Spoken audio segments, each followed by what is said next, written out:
So my name is Vito. I'm the CEO of the company and a co-founder, among other two co-founders, Rami and Alex.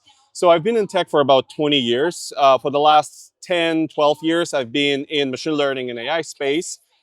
Before Halo, I was a part of Snapchat. I was a global director of engineering, and before that, I was a head of engineering at Meta, Facebook. And before that, I had a couple of startups. The last one was in the computer vision space way before computer vision, AI, and so on became buzzwords. So that's about me. Halo, we are a networking platform for brands and creators to collaborate. So essentially, we use AI to help brands and creators to find each other, specifically nano and micro creators, and to collaborate with each other effectively. Hmm. And how would you describe the business? It's going pretty well. So we started about a year ago. In September, we launched a major update on the platform. We added more AI features, specifically the quality of selection, quality of matching, quality of management. The collaborations grew up exponentially. And right now, we see an uptick in creator payouts, for example. Just this quarter, we delivered 378%, almost quadrupled the growth of creator payouts. So that's one. Our sales grew up by 120%. So I'm quite happy with everything that is happening with the company right now. Hmm. So, how do you see AI reshaping the influencer marketing and brand collaborations, especially compared to traditional tools? Well, look, brands more and more focus on return on investment whenever it comes down to creators. So there is an old story and where creators are basically saying like, well, look, I have my audience. You pay me, let's say, $5,000, $10,000, and I will advertise your product, and my audience is going to see your product. So I think this narrative is kind of going away. More and more brands are asking for return on investment, right? So they want to see how collaboration with creator X with creator versus creator Y is going to return, or how much return is going to produce on their investment. So with that being said, I see that brands are starting to leverage AI more and more to analyze which creators they need to work with, and afterwards, after the collaboration, how did it go? Because comparing to traditional performance marketing tools, like let's say you go on Meta, you can put all the links and so on and so forth, the metrics and the tracking is fabulous. With the small creators and big creators, it doesn't really matter. It historically it was impossible to track performance. So yeah, you can do affiliate marketing, but not many creators want to do affiliate marketing. And I think AI is reshaping it in that way in the first place. So that's one.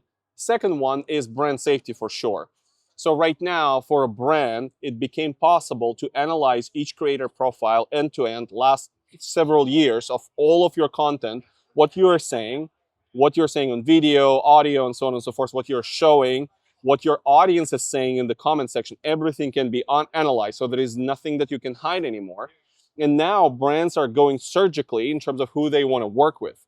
So that is completely reshaping the way you need to think about what are you producing, how you're producing, and so on and so forth. So those two things in terms of me as a creator collaborating with the brands, what I need to be aware of and what I need to think for.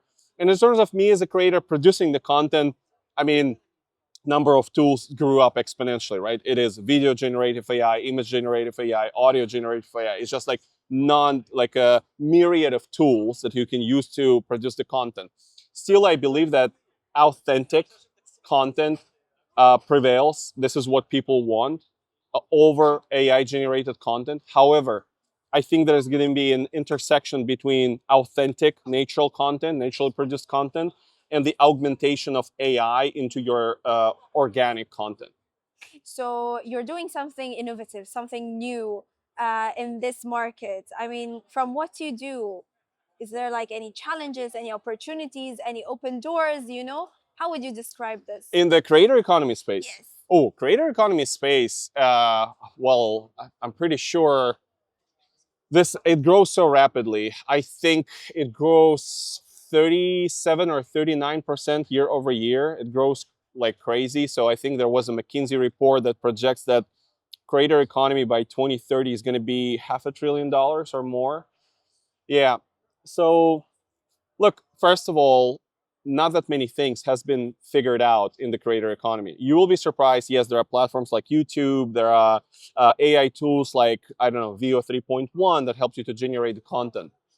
But there are a lot of intersections and overlaps where no one is looking at yet. And there is a lot of things that people historically believed are impossible to solve. So, for example, our space, helping brands and creators collaborate, the traditional model is an agency model where everyone is saying, like, well, you cannot scale it, you cannot Uberize this ecosystem, right? So you cannot make it driven by systems and so on and so forth, because creators are fickle, they're not following instructions, they're not following rules. Well, yet we see with our platform, when we apply AI and agents, creators actually follow the rules. Creators are being reminded and managed by AI, so you don't need a human anymore to do all of this work. You just need a human who oversees the entire process.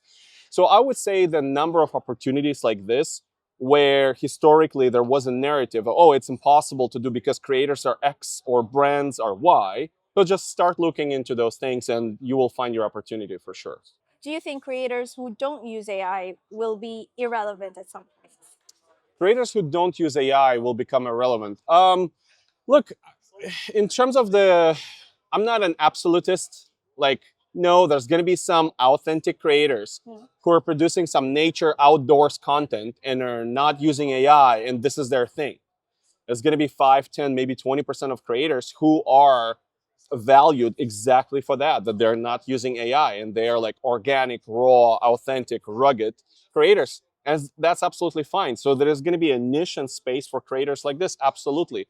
For most of the creators, some form of AI usage is going to be just absolutely necessary, right? So it's not, the question right now is not about either AI will replace anyone. It's either a human with AI will replace you or not. So if you're not supercharging yourself with AI, you're kind of missing out. In most of the cases, there will be some edge cases where it's going to be the opposite, right? So just stay rugged, stay organic, and maybe you will win as well. Mm-hmm. So there is, usually businesses or individuals, they have their own philosophy, they have their own way of thinking. So you as an entrepreneur and your business, what's your motto like in order to succeed? Well, I think number one motto for me is the discipline and action.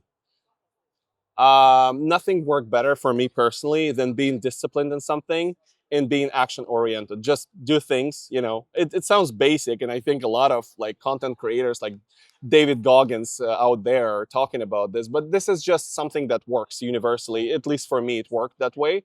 And when I am action oriented on something and disciplined, almost always or more often than not, I get it done. So that's what works for me. So you shouldn't wait until you're prepared, but you should action it right away. Oh yeah, absolutely, absolutely. Just start with whatever you have. Build the proof of concept. Build MVP.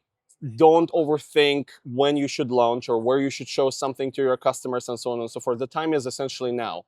And at the same time, be disciplined. If you decide to do something, reach a certain point where you will actually decide if it's a go or no go, and only then decide. Amazing. Thank you so much for Thank you. your insights. Thank you.